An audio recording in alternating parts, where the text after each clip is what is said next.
ముజాహిద్పూర్ ఈ ఊరు వచ్చాక యాక్చువల్గా సరౌండింగ్స్ అన్నీ చూశాక మైండ్ బ్లోయింగ్. ఒక విలేజ్లో ఇంత బ్యూటిఫుల్ అట్మాస్ఫియర్ ఉంది. ఏ కార్నర్ చూసినా మీరు సెల్ఫీ తీసుకోకుండా అయితే ఉండలేరు. ఎస్పెషల్లీ వెంకట్ ఇన్వైట్ చేశాడు కాబట్టి రావడం జరిగింది.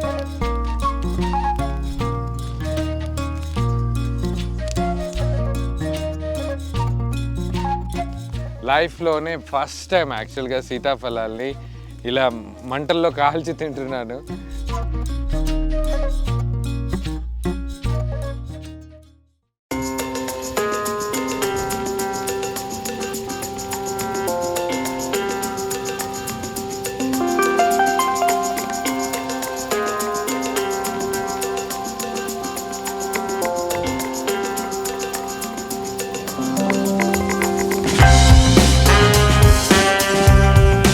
వన్ అవర్ జర్నీ చేశాక పరిగి దగ్గరలో, యాక్చువల్గా చాలా దగ్గర ఉంది పరిగికి, ముజాహిద్పూర్ రీచ్ అయ్యాము ఇప్పుడే. యాక్చువల్గా నాతో పాటు మా ఎంప్లాయీ, మన ఎడిటింగ్ చేసే ఎడిటర్ యాక్చువల్గా వెంకట్, వాళ్ళ ఊరిది. చాలా బ్యూటిఫుల్ ప్లేస్. యాక్చువల్గా తెలంగాణలో ఇలాంటి ప్లేసెస్ చూడడం నిజంగా ఇది first time. Hi Venkat. Venkat, నువ్వు బ్లాగ్లో కనపడుతున్నావు. వెంకట్ యాక్చువల్గా నా ఏదైతే నవాబ్స్కి ఇచ్చిన వీడియోస్ అన్నీ మనోడే ఎడిట్ చేస్తాడు. ఈ మధ్యకాలంలో లాస్ట్ 2-3 months నుంచి ఎక్స్క్లూజివ్గా మన వీడియోస్ ఎడిట్ చేస్తున్నారు. ఖ్వాజా మొయినుద్దీన్ అఫీషియల్ వీడియోస్ కూడా మనోడు.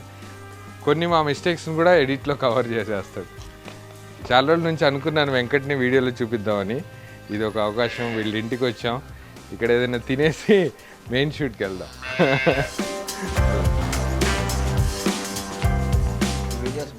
అరే థ్యాంక్ యూ.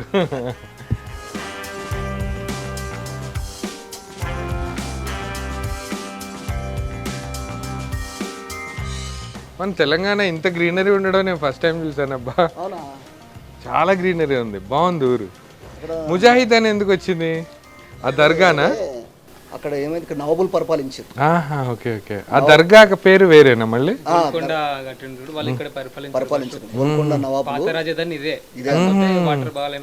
వాటర్ కొద్దిగా ప్రాబ్లం ఉన్నందువల్ల రాజులకు అందరికి యుద్ధాలు చేసి ఇక్కడ వస్తుంటే ఇవి కాళ్ళు అనేది ఇంత దొడ్డుగా అనిపించేదంట. అయితే అక్కడ ఒకటి పక్షి అనేది అది డేగా ఉన్నది. ఆ పక్షిని ఎత్తుకొని పోయి మీనికి ఎత్తుకొని పోయి తినేసి అస్థిపంజరం కిందకి ఇడిచేదంట. వాళ్ళు భయపడి ఇక్కడికి వెళ్ళి గోల్కొండకు షిఫ్ట్ అయ్యారు. అంత పెద్దదా? అంత పెద్ద డేగా. అక్కడ బొమ్మ పక్షి ఉంటది అక్కడ. కోట ఉందా? చూస్తాను అయితే. చూద్దాం. నాకేస్తుంది. అవును, దాని తల్లి క్లీన్ చేస్తుంది మొత్తం. అదంతా ఆ లిక్విడ్ అంతా నాకేస్తుంది కదా.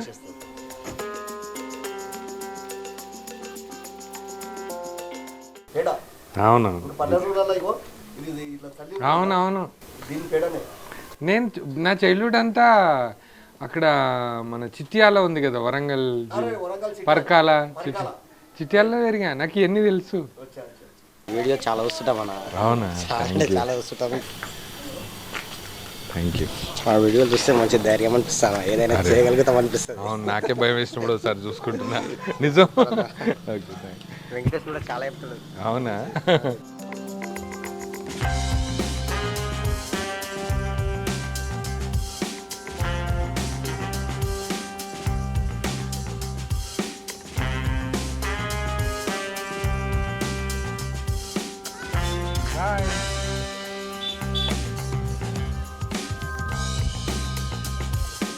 ముజాహిద్పూర్ విలేజ్ యాక్చువల్ మస్జిద్ ఇది. ఆ విలేజ్ కూడా చాలా బ్యూటిఫుల్గా ఉంది. చూడండి,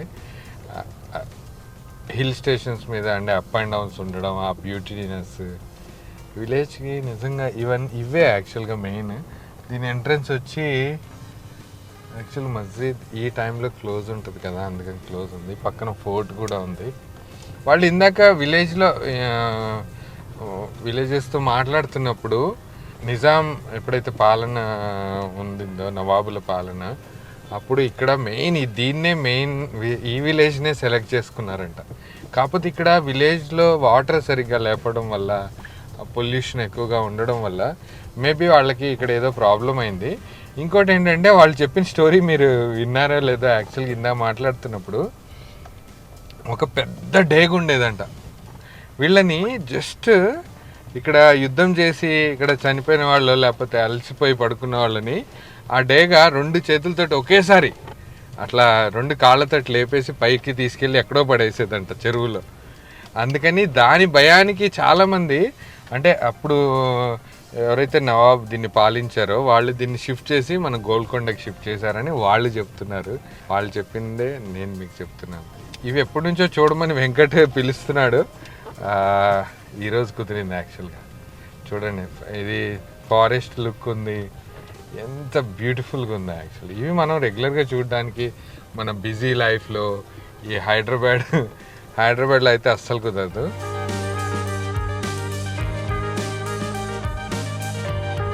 కార్ ఇక్కడ పెట్టేసి వెళ్దాం. యాక్చువల్ రూట్ వాక్ చేసుకుంటూ వెళ్తే సేఫ్ ఏమో నాకు తెలిసి.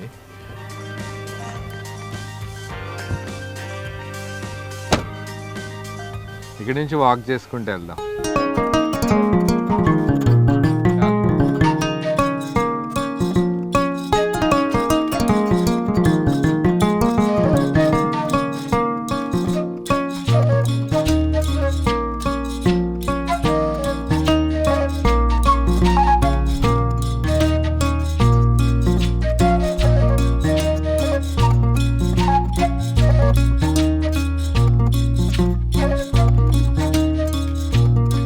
యాక్చువల్ ఊరు ఇందాక మనం పొలం చూడడానికి వచ్చాం కదా, పక్కనే పెద్ద చెరువు ఉంది, కానీ చాలా డెప్త్ ఉంది. ఇంకా వాటర్ ఫుల్గా రావడం వల్ల అది మనకి ఫుల్ వ్యూ కనపడట్లా. ప్రతి విలేజ్కి ఒక స్టోరీ ఉంటుంది, కానీ ఇది ఇంకా ఇంట్రెస్టింగ్గా ఉంది. ఊరి బయట ఒక మర్రి చెట్టు, దాని పక్కన లేక్ ఉంది, అక్కడికి వెళ్దాం.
ముజాహిద్పూర్ ఈ ఊరు వచ్చాక యాక్చువల్గా సరౌండింగ్స్ అన్నీ చూశాక మైండ్ బ్లోయింగ్.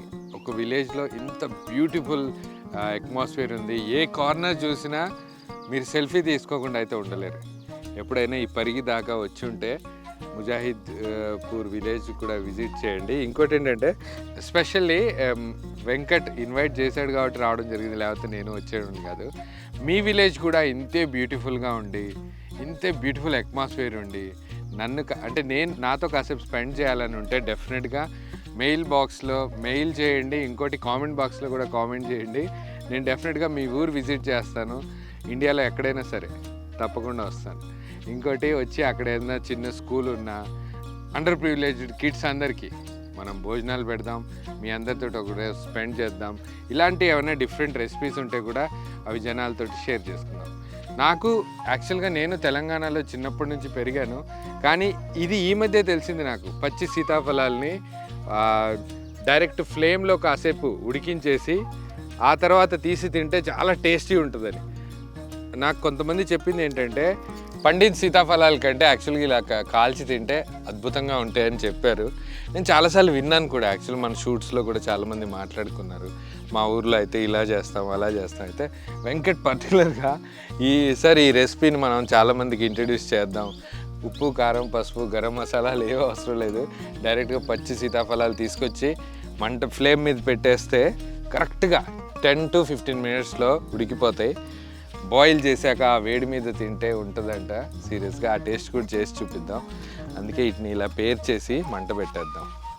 ఇంకో విషయం, యాక్చువల్గా మీ విలేజ్లో కూడా ఇలాంటి ఏదైనా డిఫరెంట్ రెసిపీస్ ఉంటే నాతో షేర్ చేసుకోండి. నేను డెఫినెట్గా విజిట్ చేస్తాను. ఎవ్రీ వీకెండ్ ఒక ప్లేస్ విజిట్ చేద్దాం అనుకున్నాం. మంచి మంచి సెలబ్రిటీస్ని కలుద్దాం. అక్కడ కిడ్స్కి కూడా మన చేతి బిర్యానీ తినిపిద్దాం. డెఫినెట్గా నాకు బెస్ట్ ఎక్స్పీరియన్స్ కూడా, మీ అందరినీ కలిసిన సంతోషం కూడా ఉంటుంది. మనం సిటీలో సీతాఫలాలు యాక్చువల్గా ఎంత కాస్ట్లీ సీరియస్గా. ఇక్కడ చెట్టుకున్న కాయలు ఎవరు పట్టించుకోవట్లేదు. చూడండి ఎన్ని కాయలు ఉన్నాయో. వీటితో పాటు వాటిని ఏమంటారు, కండి, మొక్కజొన్న కండి, అవి కూడా తీసాము. సీరియస్గా చాలా ఒక వీడియో చూస్తున్న వాళ్ళు ఒకవేళ మీరు ఇలా ఎప్పుడైనా టేస్ట్ చేసి ఉంటే డెఫినెట్గా కామెంట్ బాక్స్లో రాయండి.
లైఫ్లోనే ఫస్ట్ టైం యాక్చువల్గా సీతాఫలాల్ని ఇలా మంటల్లో కాల్చి తింటున్నాను.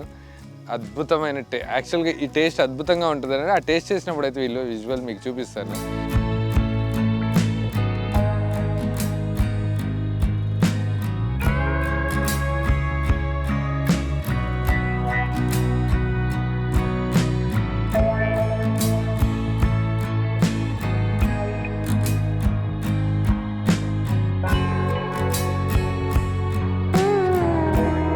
వీటిని అసలు ఫ్లేమ్లో వేసాక యాక్చువల్గా బయట ఏదైతే టెక్స్చర్ ఉందో అది పర్ఫెక్ట్ బ్లాక్ అయ్యేదాకా తీయాలి.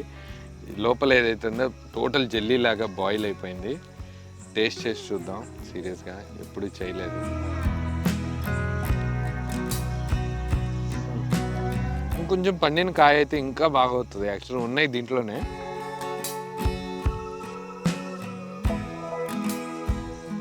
చాలా బాగుంది సీరియస్గా. యాక్చువల్గా ఫ్రెండ్స్ గ్యాదర్ అయిన అంటే సిటీలో జాబ్ చేసే వాళ్ళంతా ఈ విలేజ్ పీపుల్ ఏదైతే ఫ్రెండ్స్ ఉంటారో వాళ్ళందరూ ఒక చోట గ్యాదర్ అయిపోయి ఈవినింగ్స్ టైంలో ఇలా చక్కగా సీతాఫలాలు తెంపి కాల్చుకొని తిని చాలా బాగా, అంటే ఇది మనం చాలా తక్కువ క్వాంటిటీ చేసాము. వీళ్ళైతే చెప్పడం ఏంటంటే ఒక 180 అట్లా పీసెస్ని చెట్లకు తెంపి ఇట్లా బాయిల్ చేసుకొని తింటారు. ఇంకోటి వెంటనే ఇదేం పాడైపోదు. 2-3 డేస్ ఇలాగే పర్ఫెక్ట్గా ఉంటాయి. 3 డేస్ తర్వాత ఎలాగ పడేయాల్సిందే. కానీ అన్ని రోజులు దీన్ని యాక్చువల్గా ఉంచే ఛాన్సే లేదు, ఎందుకంటే అంత టేస్టీగా ఉన్నాయి. సీరియస్గా చాలా టేస్ట్ ఉంది. ఇంకోటి హెల్త్ వైజ్ బాగా కోల్డ్ చేసే వాళ్ళకి, ఆస్తమా ప్రాబ్లమ్స్ ఉన్న వాళ్ళకి ఇది మంచిదని అంటారు వీళ్ళు. మీ ఊర్లో కూడా ఇలా చేసుకొని తింటే మట్టుకి కామెంట్ బాక్స్లో రాయండి మీరు ఎప్పుడైనా ఇలాంటి టేస్ట్ చేశారా అని. అద్భుతంగా ఉంది. చాలా చీకటి అయిపోయింది. వెంటనే మేము ఇక్కడి నుంచి డిన్నర్ చేసేసి హైదరాబాద్ బయలుదేరుతాం.